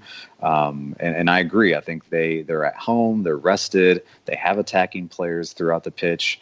And these games against Atlanta United have traditionally been pretty good, pretty wide open, a lot of 1v1 matchups. And so it'll be interesting. I think it's an opportunity for Frank to change some things in that lineup. I mean, obviously with injuries to Tito and such, but there's still the lingering fatigue. I don't know if PT starts. I'm building my prospective lineups. I have 3 right now, and I don't tend to do that, but I have 3 potentials that I'm still debating which one to tweet. But one of them doesn't include PT, and that's not like, it's, he's not playing well. Okay, he could be a great guy to bring on in the second half, and change some things after you get a feeling for the game and you see how the game's flowing, or you move him out wide. Is Nagby your 10 tomorrow night? So yeah, it's going to be an interesting game and some big decisions for Frank. Yeah, looking forward to it. We'll talk more about that tonight on the show from 6 to 8. You can check that out tomorrow morning in our usual time slot if you're not able to listen tonight. But Felipe, thanks for the time. Thanks for the long conversation. Good times as always. Yeah, likewise, guys. Take care. Be good. You too. We're going to take a break. We'll come back. We're going to talk a little about Miami's expansion plans. Paul McDonough made some interesting comments to MLSsoccer.com. We'll get into those on the other side of the break. Hang out with us. We'll be right back. Today's show is presented by Appolinsky & Associates, personal injury lawyers with over 30 years of experience, supporters of Atlanta United, Faction, and Inter-Atlanta Youth Football Club. If you've been hurt in a wreck, contact Steve today at steve@aa-legal.com or call in 24/7 at 404-377-9191. The initial consultation is free. A ranger station. I'd like to report a bear hug. Okay. I put out my campfire and Smokey Bear hugged me. So you drowned the fire, you stirred it, drowned it again, and felt that it was cold? Uh-huh. Yeah, but he's just letting you know you did good. Bear hug from Smokey Bear. Status update. I'm gonna let you go now. There are many ways to start a fire, but one sure way to put it out. Learn how you can do your part at SmokeyBear.com. Sponsored by the U.S. Forest Service, Ad Council, and your state forester. We know that every driver is different, and a one-size policy does not fit all. That's why Country Financial offers a variety of discounts, so you get the coverage you need and the savings you deserve. From good driver to good student, multi-policy to multi-car, we've got a discount to suit every driver. Call Jason Wright at 678-568-6871 today to see what you could save. On Facebook at Jason Wright Agency or by phone at 678-568-6871. Discounts vary by state. Policies issued by Country Mutual Insurance Company, Country Preferred Insurance Company, or Country Casualty Insurance Company, Bloomington, Illinois. Every hiring manager knows that a company is only as good as the people it's made from. So where do you find the best people? That may surprise you. Meet the grads of life. Young adults of unique determination and experience. An ideal fit for your company in an entry-level position, internship, or even mentorship. They might not have every qualification you typically look for, but they're exactly who your company needs. This is talent worth knowing about. Go to gradsoflife.org to learn how to find, cultivate, and train this great pool of untapped talent. Brought to you by the Ad Council and gradsoflife.org. Welcome back. Before we get back into the Thursday Thoughts timeline, I wanted to touch on this. If you haven't seen the article over at MLSsoccer.com, Paul McDonough talking about Miami and their build-out for the roster side of things. Some pretty bold statements from Paul McDonough. He said they're going to have 3 designated players in year 1. They're not going to wait and see and do this. They're going to go ahead and sign 3 designated players in year 1. He estimates that the club will have a quarter of the roster before they have a manager, and they have the club vision established. The players are going to be picked who fit that, and then the coach will be picked to match the vision, but also match the players that are signed. It's not as crazy as you think, and with the type of money that they're going to be spending, I think it's going to be one where, oh, well, you're going to have this great player for me to manage? Yes, I will be there. I will sign the contract, put it in front of me, I'm done. The quote here that was kind of interesting is, we'll definitely have players signed by the summer. And then he would not get into any specific details or a timeline or anything like that. He said, I want to make it a surprise. What does Miami have up their sleeve? Sorry, my furrowed brow and people's subsequent eyebrow raised doesn't translate to radio, but yeah, what is going on there with Miami? So I am now in complete anticipatory mode when we start seeing things out of Miami between now and then. Well, I'm glad that you're like that instead of still holding on to this thing that you and some others hold on to about, well, Miami's not going to happen. It's happening. It's happening. It's been a lot of twists and turns for it to happen, but it's happening. And it's just going to happen. Get past, as long as we can get past sad bulldozer, then I'll be all right. It's happening. You're not talking like this if it's not happening or there's a concern. It's not happening. It's happening. Hashtag sad bulldozer. What do we have on the timeline for a Thursday thought conversation? Well, first off, Tafka wanted to know where to watch the U20s. FS1, FS2, Fox Soccer Plus, if you have that.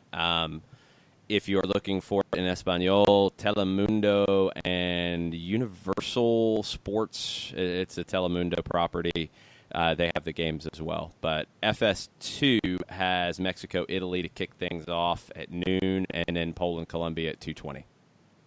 And Univision Deportes is going wall-to-wall with the Manchester City Cup this afternoon. Yes, and Atlanta United will be playing in that tomorrow, I believe, and they will have that coverage on Univision Deportes. So there's a lot of stuff going on. You've got relegation fights going on in the Bundesliga. That's later on this afternoon as well. So plenty of soccer for your viewing pleasure. Well, you have the first leg of the Liga MX final, León and Tigres, tonight at 9:30 as well. You're looking for some soccer after dark. That's a really good one. And then I was trying to get the time for the Atlanta game. Atlanta, Manchester City Academies at the Manchester City Cup in San Diego tomorrow, 11:55. Pacific or Eastern? Eastern. Why would I be giving you Pacific times? I don't know. Maybe it gave you the original time, just local time first. I'm looking at it on my cable, so I'm telling you what time it is here. Well, then there you go. Not trying to confuse you. No, that's what my job description is. Kefsi. Saw a player try to, quote, go Joseph Martinez on that one, end quote, according to the announcer on a missed jumping penalty in the Copa Sudamerica between clubs Sol de America and Botafogo. Thought we'd like to know. It's not a Joseph if they don't fully convert. Hashtag Thursday Thoughts.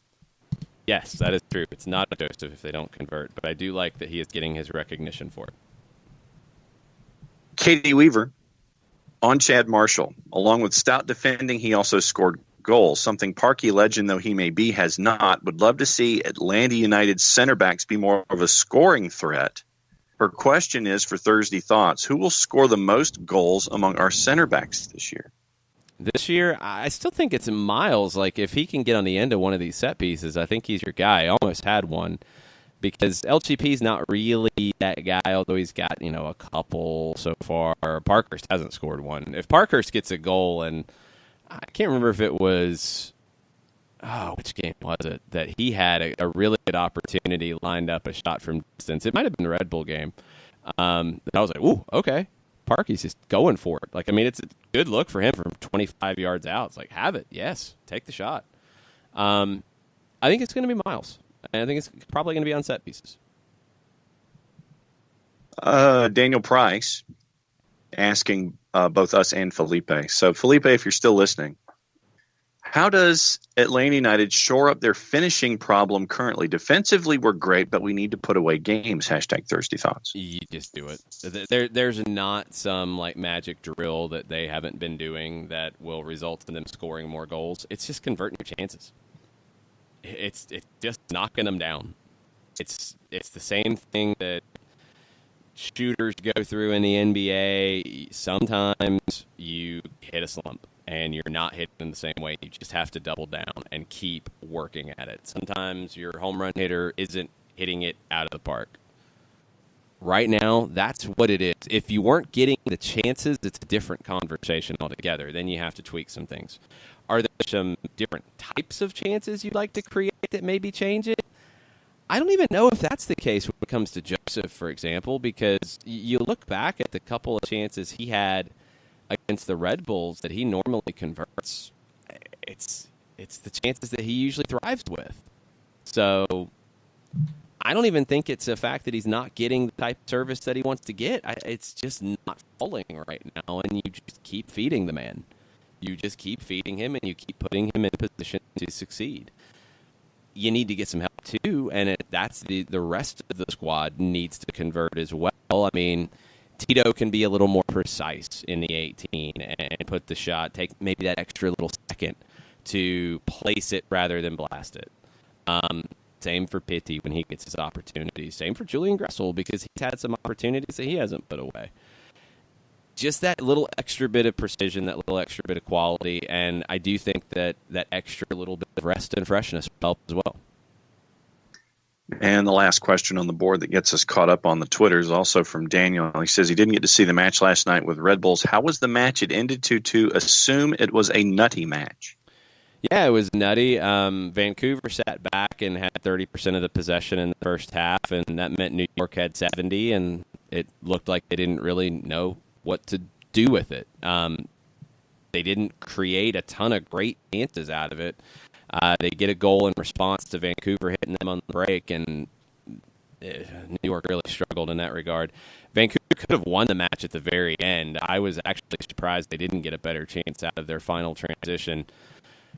It's the typical game that teams frustrate the Red Bulls with, and it's the game that I think Atlanta was playing up until the red card where things change. You give them the ball, you make them deal with it, and you wait for them to make their mistakes, and you catch them in transition. The Red Bulls are a really dangerous team transitioning from defense to offense. They're a poor team transitioning from offense to defense because they don't do it very often, because they don't have the ball very often. I mean, you look at their numbers, they're not a team that wants possession. They're not a team that strings passes together. They're a team that plays long. They're a team that wants to press you, turn you over, and go to goal as quickly as possible.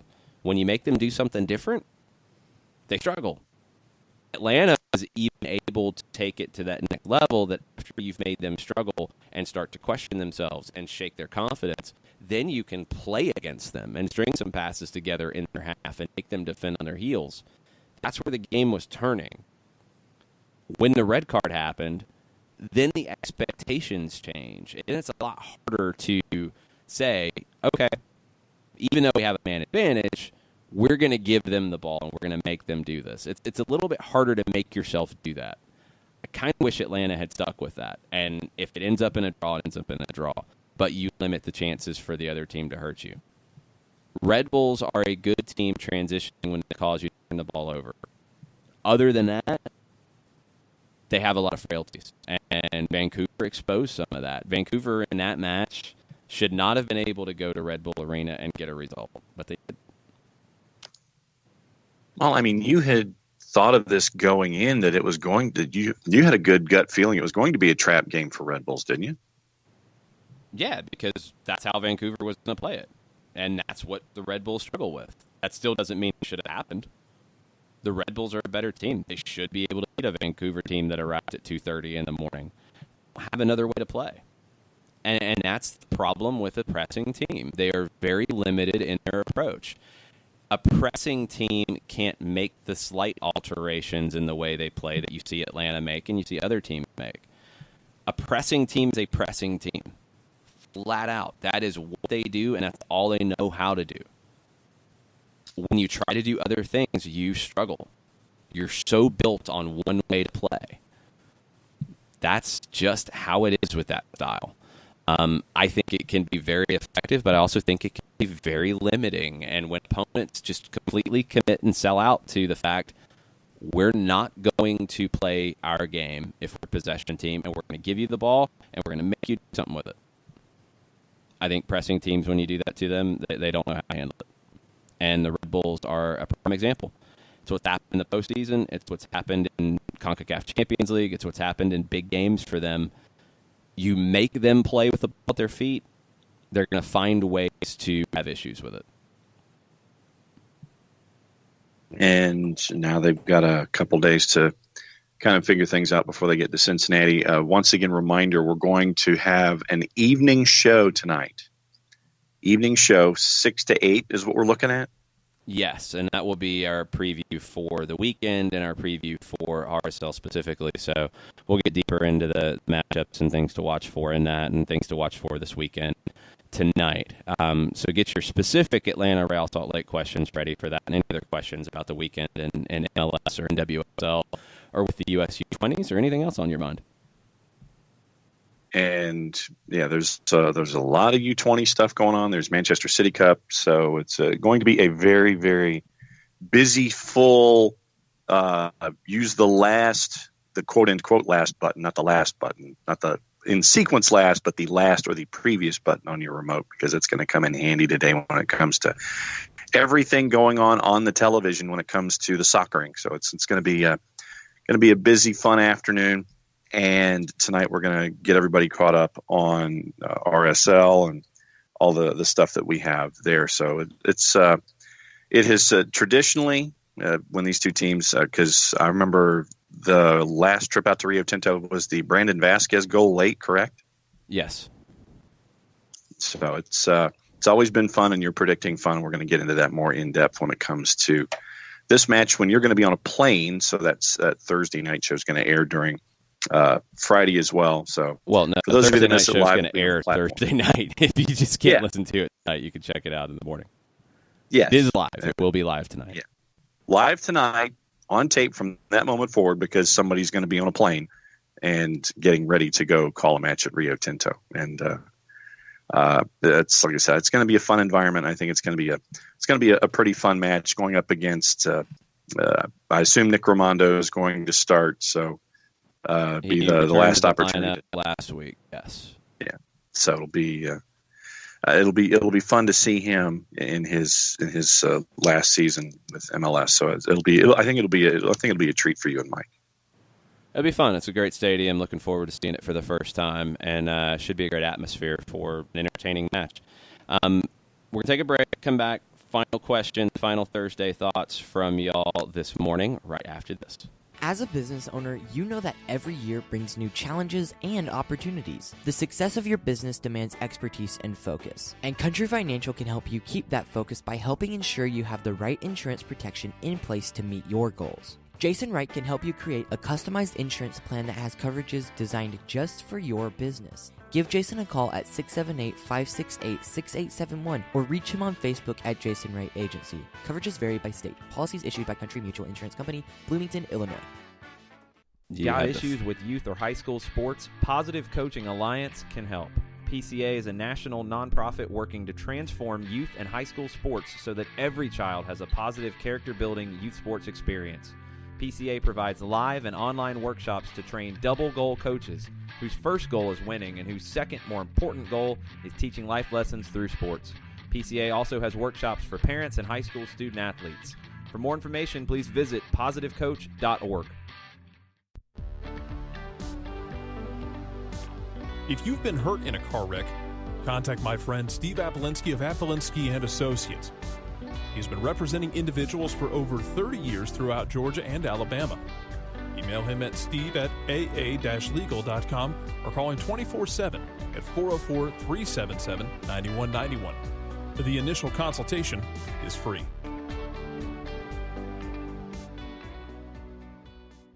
I adopted Bento in 2010 from a shelter. This cat makes me make art. He's always motivating me to draw pictures of him. He just is motivating artistically. He's my best friend, but a lot of people know him as Keyboard Cat.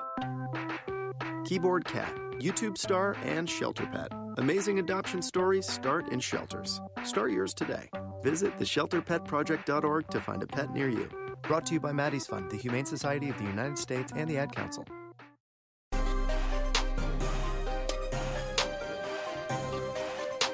Welcome back. Final segment, Soccer Down here, May 23rd, Thursday Thoughts edition of the show. Again, we'll have you a preview of Atlanta and RSL and the weekend around MLS. We'll have that for you tonight from 6 to 8. If you can't catch it live, you can listen to it whenever you like in the morning. If the 9 o'clock start doesn't always work for you, well, tomorrow you can start whenever you want, because it'll be there waiting for you. Listen to it at lunch, because people seem to like it when we do lunchtime SDHs and dinnertime SDHs as well.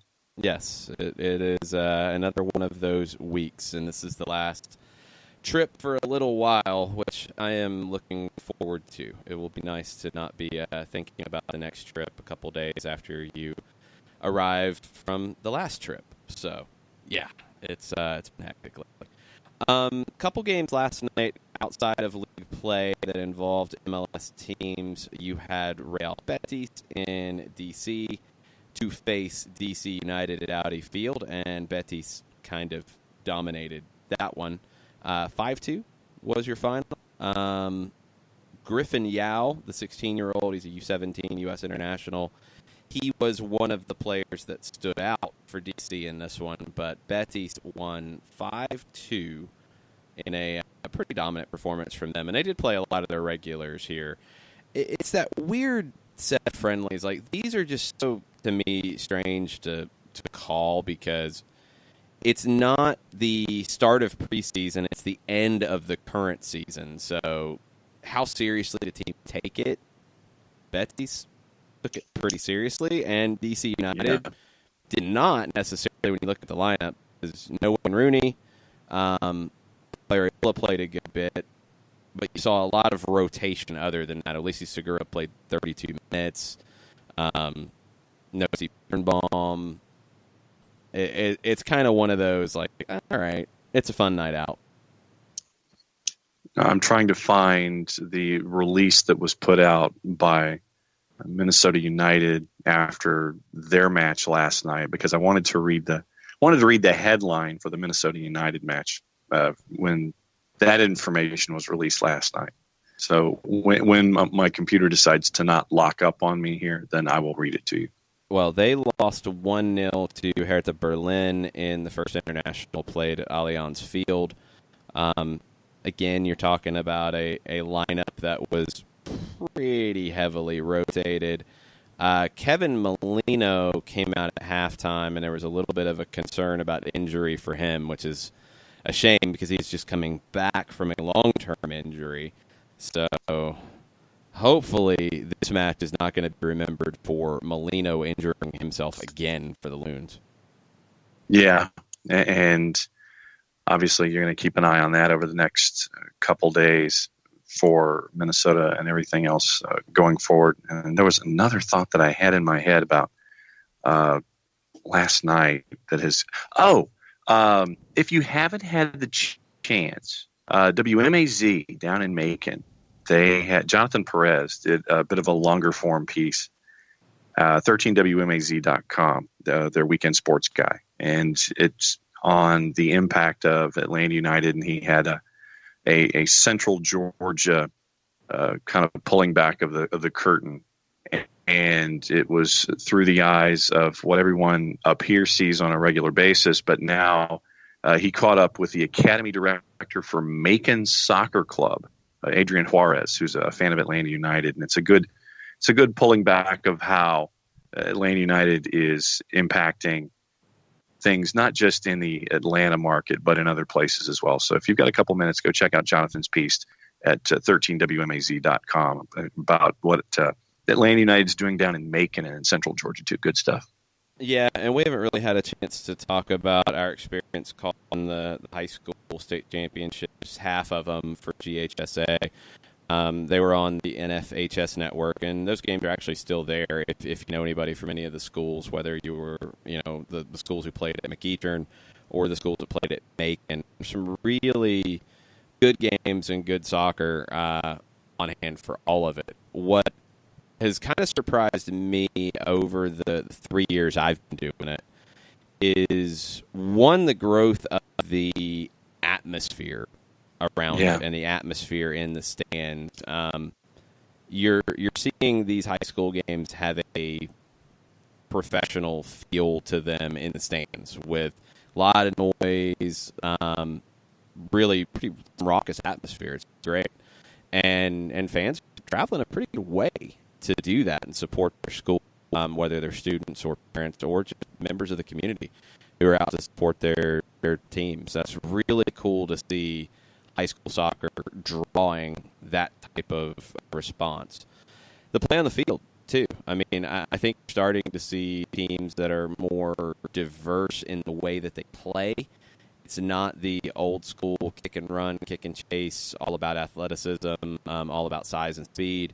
You're starting to see teams that can play, and there's some nuance to it. And the one that we saw this time around that I've never seen a high school team play in this type of action is Union County, which is not the one you would expect to have that conversation about. But Union County was a team that came in and took the final all the way down into extra time and battled, but a team that probably was the least athletic of the boys finalists that we saw, but a team that was the most committed to a way of playing. And it was not about sitting back and defending. It was not about playing long ball. It was about playing soccer and connecting passes and triangles all over the field and being compact and creating those opportunities to control the ball. And it was so cool to see a team do that and play to their identity and their way of playing. I honestly can't think of another high school team I've seen in these 3 years that played like that and was that true to themselves from what we saw. It was really cool to see, and they lost a heartbreaker, and you could see how much that affected them and the coaching staff, but the way they played was just so honestly inspiring in a lot of ways, because I think the easy way out in high school is to pick the fastest players, pick the biggest players, and play direct and play simple. This was the furthest away from simple that you can imagine in the way that they played. It was very cool to see, and I hope to see them again soon. Yeah, and just think of the communities that were there that we got the chance to see show up. You had, even from the absolute beginning, you had Ace Charter Macon, you had Lake Oconee Academy, you had Thomasville, you had Blairsville for Union County, you had Upson Lee, which was Thomaston, you had Oconee County, which is Watkinsville and Athens. You had Vidalia's girls team make it to the last match of the year with a 90-goal score, which is unheard of, going up against St. Vincent's out of Savannah.